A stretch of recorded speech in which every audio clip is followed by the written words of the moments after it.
My name's Denise Foster. I'm 28, and until one dinner shattered my illusions, I thought I understood my own family. We sat around the dining table in our grand Atlanta home, the kind that practically whispered old wealth. But I wasn't there to fit in or play by their rules. My world revolved around my startup, a tech vision I believed could change lives. To them, though, it was nothing but a foolish obsession I should have abandoned long ago. Dressed in jeans and a simple sweater, I looked out of place beside their polished luxury and self-satisfied grins. The room felt heavy, the quiet broken only by the faint clatter of silverware. Then my mother leaned closer, her tone sharp enough to slice through the air. "Denise, we're done rescuing you," she said flatly. "We're not your bank anymore." My father gave a stiff nod, his gaze distant and cold, as if I were some failed investment. My sister's laugh followed, light, cruel, and meant to sting, as she reminded me I'd never reach her level. They thought they were humbling me, showing me my place, but I stayed calm, my phone buzzing quietly in my pocket with a message that would soon rewrite everything they thought they knew. They couldn't guess what was coming, nor that I now held the leverage over all they treasured. If you think their arrogance lasted, stay with me.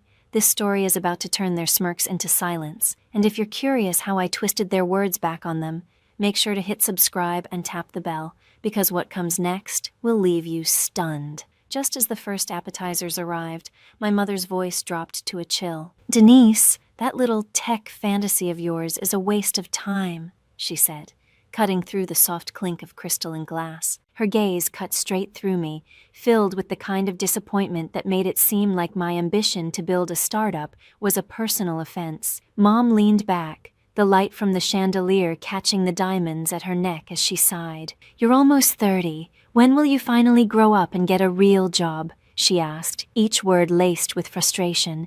Dad followed immediately, placing his wine glass on the table with deliberate calm, his expression severe, like a judge delivering a sentence. "Your sister's out there closing million-dollar deals in real estate," he said, motioning toward Tracy, who sat smirking like she'd already won. "That's what success looks like, Denise, not some app that hasn't earned a cent." His tone sliced deeper than he realized, but I kept my face unreadable, my hands resting neatly in my lap. I refused to give them the satisfaction of seeing me flinch, and of course, Tracy couldn't resist twisting the knife.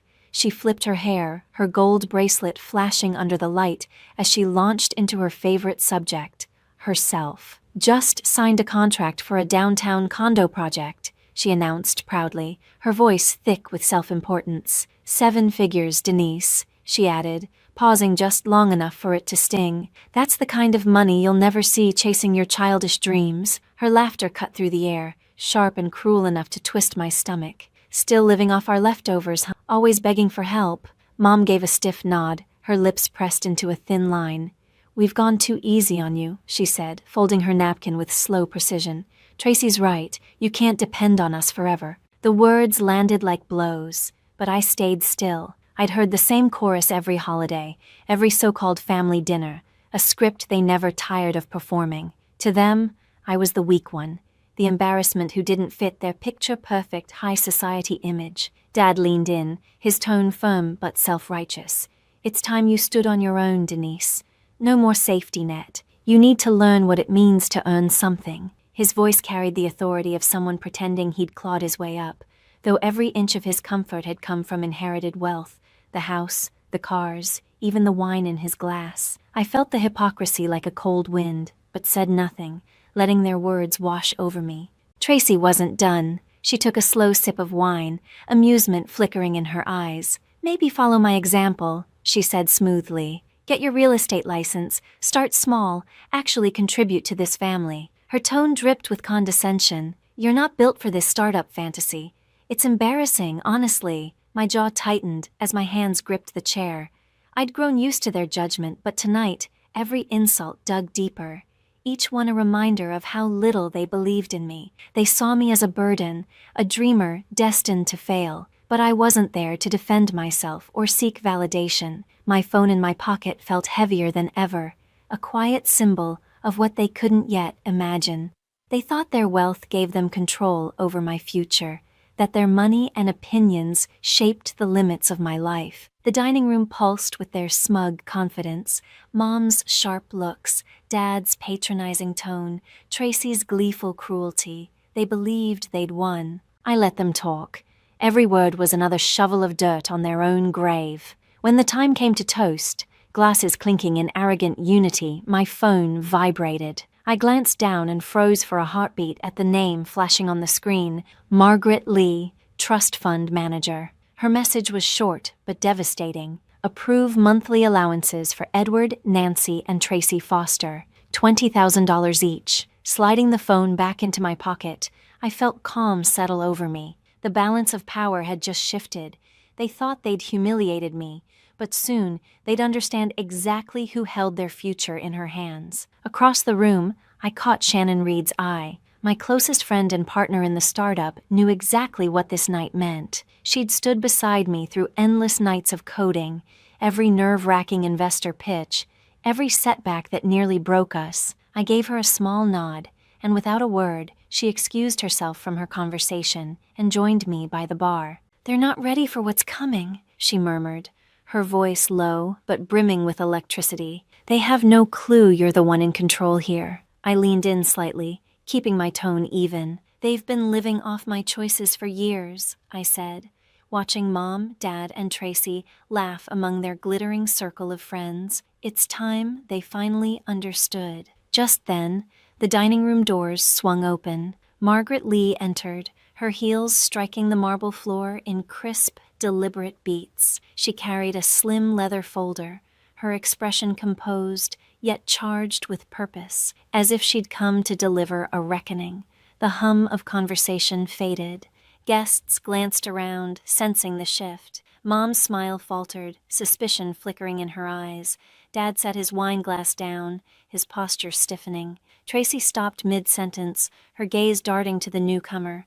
"Miss Foster," Margaret began, her clear, firm voice cutting through the air, "I need your authorization for the trust fund disbursements." She opened the folder, revealing neatly arranged documents stamped with the family trust seal. Every head in the room turned toward me, confusion rippling like a current. Dad broke the silence with a harsh laugh. "This is ridiculous," he scoffed. "Denise, managing the trust, she's a dreamer chasing a failing app." Mom's voice rose, brittle and strained. "There must be a mistake, Margaret. Our daughter doesn't control our finances. She can barely handle her own." Tracy crossed her arms, smirking. "Is this supposed to be a joke? Denise, in charge of our money? Please." Margaret didn't blink. Calmly, she slid a document across the table and tapped a highlighted line. "Miss Denise Foster has been the sole trustee of the $20 million Foster Family Trust since the age of 25, she stated, her voice precise and unwavering. "She manages all assets, the estate, the vehicles, and the monthly disbursements of $20,000 each. No funds are released without her consent." The room fell utterly still. Dad's complexion drained of color, his authority collapsing in an instant. Mom's hand flew to her necklace as if to steady herself. Tracy's smirk dissolved, her wine glass trembling between her fingers. Margaret closed the folder, gave me a brief nod, and turned toward the exit. "I'll await your decision, Miss Foster," she said, her heels striking the floor as she left the stunned silence behind. I rose from my chair, my voice cool and unwavering, cutting through the heavy air like a blade. "For the past 3 years, every cent you've spent has passed through me," I said evenly, meeting each of their stunned faces. "Your luxury cars, those endless vacations, Tracy's condo ventures, all of it depended on my approval. You thought you were in charge, but the truth is, I always was." Their perfectly curated world was beginning to crack, and I was only at the beginning.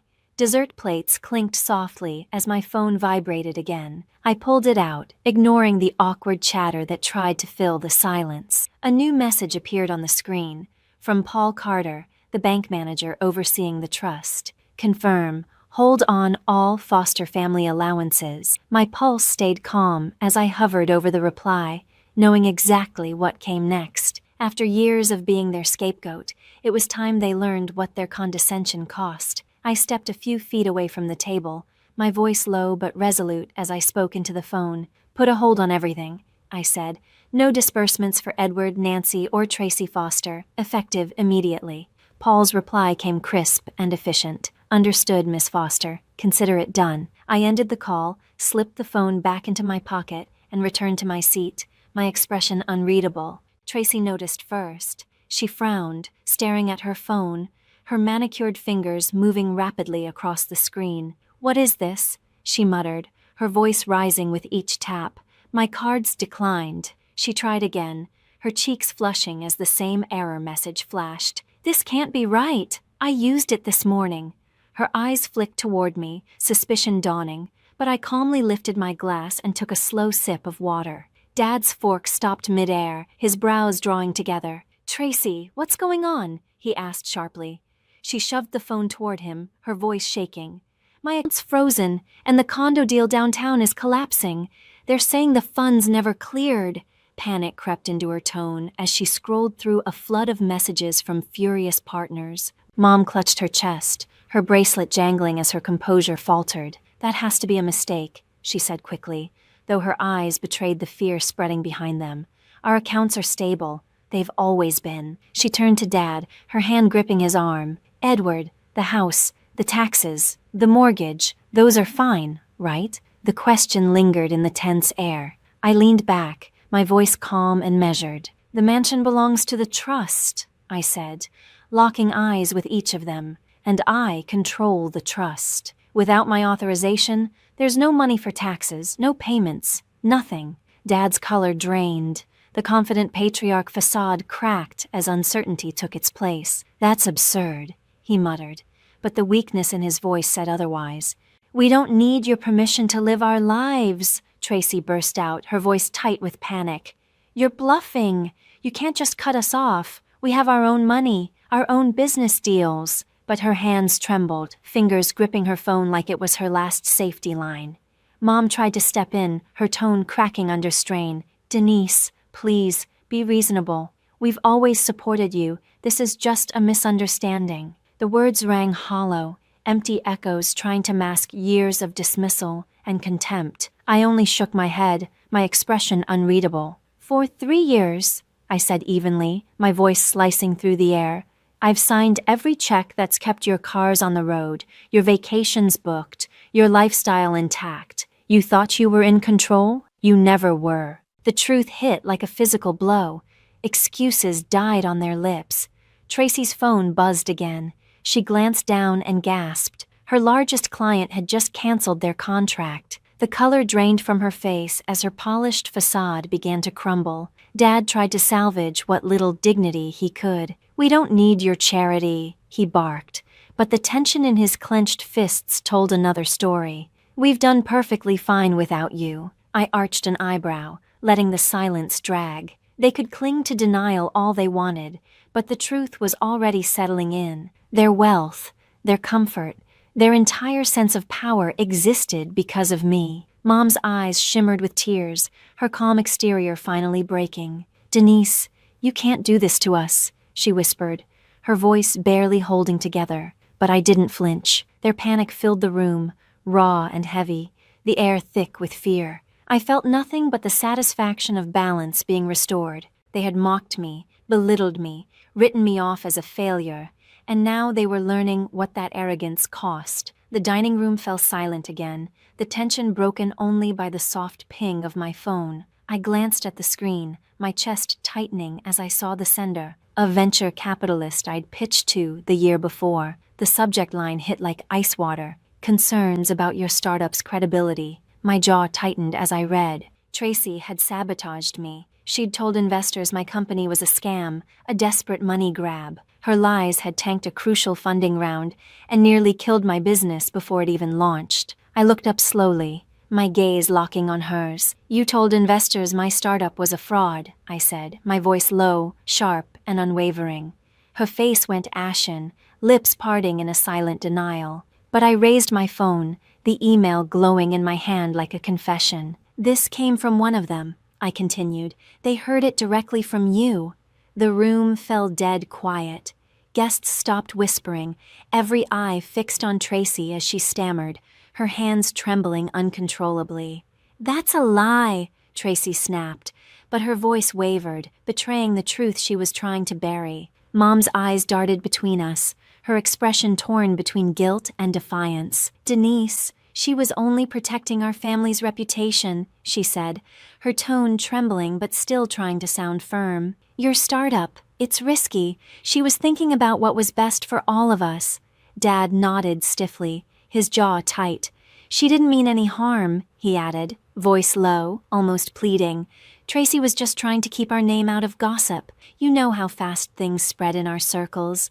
Their words hit harder than I expected. They weren't just excusing her, they were defending her. They knew she'd sabotaged my dream, poisoned my reputation, and they still stood by her.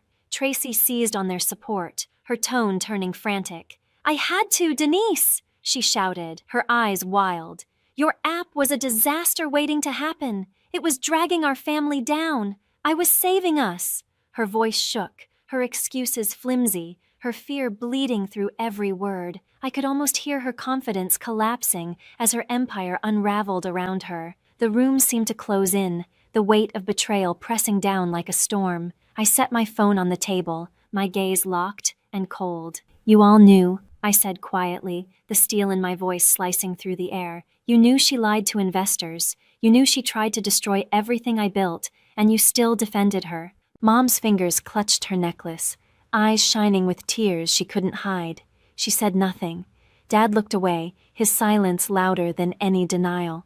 Tracy's shoulders sagged, the last of her defiance draining away. "You thought you could break me," I continued, standing straighter, my tone calm but unyielding. "But for 3 years, every luxury you've enjoyed, your cars, your trips, your deals, came from the trust I controlled, from me. And now I'm done." The word hung in the air like a final sentence. No more allowances, no more trust fund, not a cent. Mom gasped, both hands flying to her mouth. Dad's face fell, the confident patriarch replaced by a man stripped bare. Tracy's phone slipped from her grip, hitting the table with a hollow thud. Their world, built on arrogance and deceit, was finally cracking apart. And I felt nothing but clarity. They had chosen lies over loyalty, image over truth, and now they would live with the fallout. Their devotion had never been to family, only to the illusion of perfection. As the last guests drifted away, I rose from my chair. The room was silent now, heavy and still. Mom, Dad, and Tracy sat motionless, their eyes blank, their power gone. I'd listened to their excuses for years, but not anymore. It was time to close this chapter. I squared my shoulders, my voice steady and final as I spoke. The voice of someone who no longer needed their approval, their wealth, or their world. "The $20 million trust is under my control," I said, meeting each of their eyes without blinking. "And starting today, every cent goes into my company. The same one you mocked, the one you said would never succeed. That's where the money belongs. Not $1 of it goes to you. Not now, not ever." My words sliced through the silence like glass. Mom's breath hitched, her hand flying to her chest, but I didn't soften. "This wasn't cruelty, it was accountability. You made your decision the moment you dismissed me." Tracy's head jerked up, panic flashing across her face. "You're destroying me," she choked out. "My clients are gone, my deals are collapsing. I'm finished without my reputation." Her hands shook as she clutched her phone like it might somehow fix everything falling apart. The woman who built her empire on image and influence was watching it all crumble, piece by piece. I felt nothing for her. She'd tried to sabotage my dream, and now her downfall was her own making. Mom's voice trembled, her eyes wide and pleading. "Denise, we're your family," she whispered. "You can't turn your back on us." But her words carried no power. They had turned theirs on me long ago, replacing love with judgment and loyalty with betrayal. I shook my head slowly, my voice steady. "Family doesn't destroy each other's dreams," I said. "Family doesn't lie to investors and try to ruin what someone's built. You did that, not me." I took a deliberate step toward the door, each movement lighter than the last. "I don't need you to succeed," I said, my voice resonating through the hushed room. "Everything I've built, every line of code, every pitch, every sleepless night, it's mine. The trust fund is just a tool now, one I'll use to prove you were wrong about me. My startup wasn't just an idea, it was proof of who I'd become. I no longer needed their wealth, their validation, or their family name. Around the table, no one spoke. The guests had gone quiet, watching the wreckage unfold. Dad sat motionless, staring down at the table as though searching for a way to undo what couldn't be undone. Mom's shoulders sagged, her expression hollow with defeat. Tracy's fingers hovered over her phone, but no message would come to save her now. They had underestimated me, believing they could manipulate and contain me, but the truth was finally staring them in the face. Their entire world had depended on me all along. I turned toward the doorway, each step deliberate and steady. "You thought you could break me," I said, pausing with my hand on the frame. "But I'm the one who's been holding you up, and I'm done." The silence that followed was suffocating, a far cry from the smug laughter that had filled the house earlier that evening. They had lost it all, their fortune, their prestige, their illusion of control, because when it mattered most, they chose betrayal over belief. As I walked out, the lights of Atlanta glimmered through the mansion's tall windows, a glowing reminder of the city where I had built something real. I didn't look back. Their downfall came quickly. Tax bills piled up, clients withdrew, and the glamorous life they'd curated collapsed piece by piece.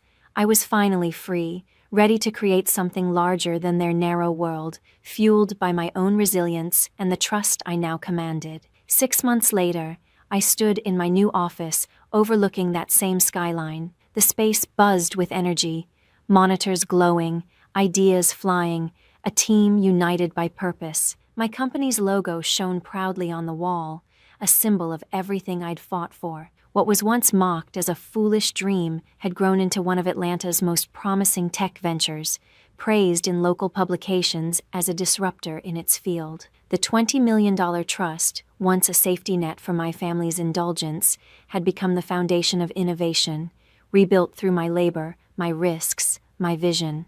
Pride swelled in me, not just for the success, but for the quiet justice of proving them wrong. Meanwhile, Mom and Dad's empire had shrunk to nothing. Without the trust's support, they lost their mansion to unpaid taxes, forced to sell it at a loss. They'd traded their marble halls and panoramic views for a small apartment far from the city center. Word reached me through mutual friends.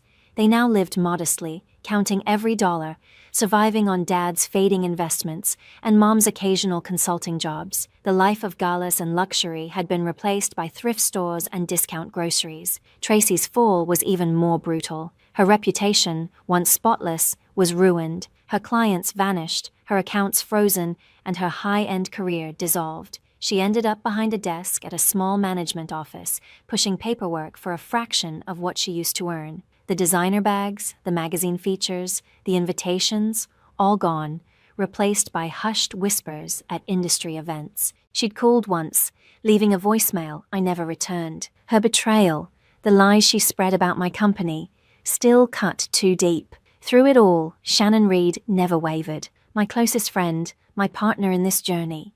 She had been there through every late night, every failed pitch, every small victory. As we reviewed the latest growth charts, she smiled, her eyes bright with pride. "We did it, Denise," she said, warmth in her voice. "Not them, not the trust, just us." I smiled back, grateful, not just for the success, but for the people who truly believed. Our startup wasn't just staying afloat anymore. It was soaring. New investors were lining up. Downloads were climbing by the thousands, and the buzz around our app was growing louder every day. Shannon's faith in me had been the steady ground beneath my feet when my own family tried to tear everything apart. As I stood by the window watching the city pulse with life, I realized there was a lesson I'd earned the hard way, one I wanted others to hear. Never assume someone is powerless, because the person you underestimate might be the one holding your future. My family had tried to control me, dismiss my vision, and even sabotage my work. But they'd been wrong about me all along. Real success, I'd learned, doesn't come from approval or inheritance. It comes from belief in yourself when no one else sees your worth. I'd built something real, not out of their wealth or their praise, but out of my own persistence, courage, and unshakable will. What happened to them wasn't revenge.